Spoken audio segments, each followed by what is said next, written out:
Now, we posted a video about how Trump is anti-NATO and pro-Putin, and we showed what he literally says.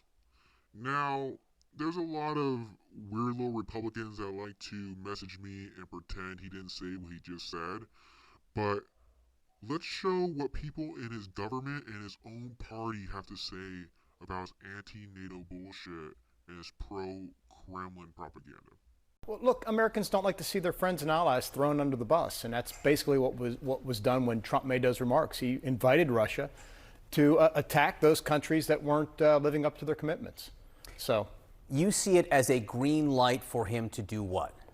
Well, I see it as a green light for Putin to attack a NATO ally, another neighboring country. Now, I think that's unlikely, but nonetheless, it sends all the wrong messages, and not just to Vladimir Putin, but to Xi Jinping in China, who's looking aggressively at Taiwan. Plus, it sends a signal to all of our allies around the world, not just in Europe, but Japan, Korea, the Philippines, and others who face aggressive actions by autocrats. We've heard from all kinds of Republican members of Congress, including right here yesterday, who say, oh, that's just what Trump says out loud when he campaigns. They say they don't necessarily take him at his word. Do you?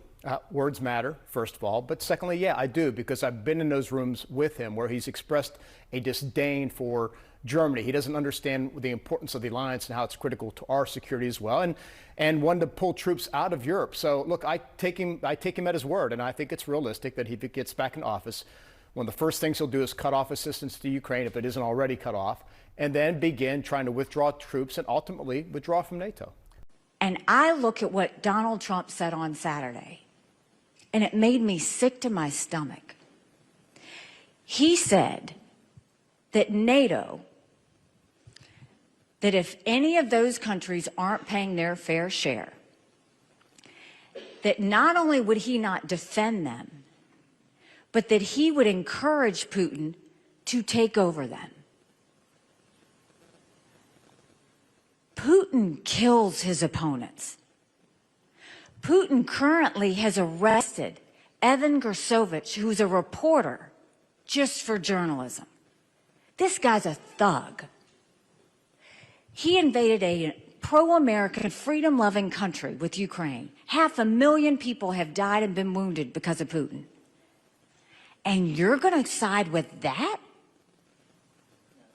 NATO has been a success story. For 75 years, we haven't had a war in that region because it's an alliance that scares Russia. Russia has never invaded a NATO country. They invaded Georgia, they invaded Ukraine, they invaded Moldova, all non-NATO countries.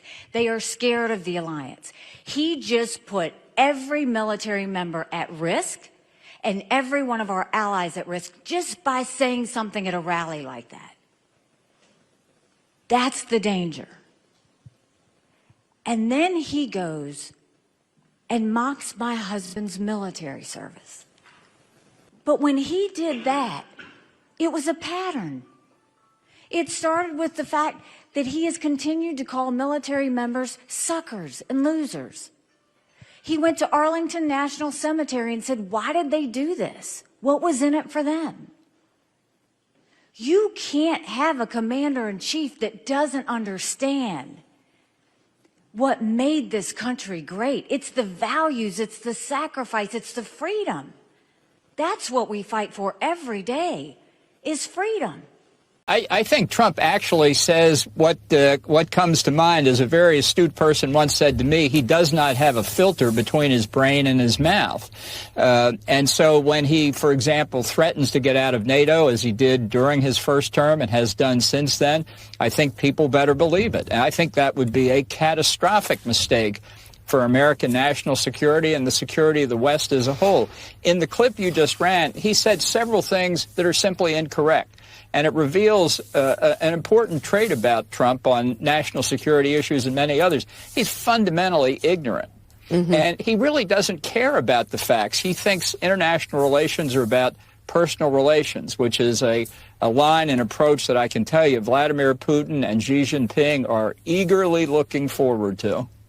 So Republicans still have another. What worries me more, and not just Tucker, that's a symptom of all this, is that they're curating sympathy in America, and they're helping nurture and develop an isolationist wing in my party and in our country which I think is very, very dangerous.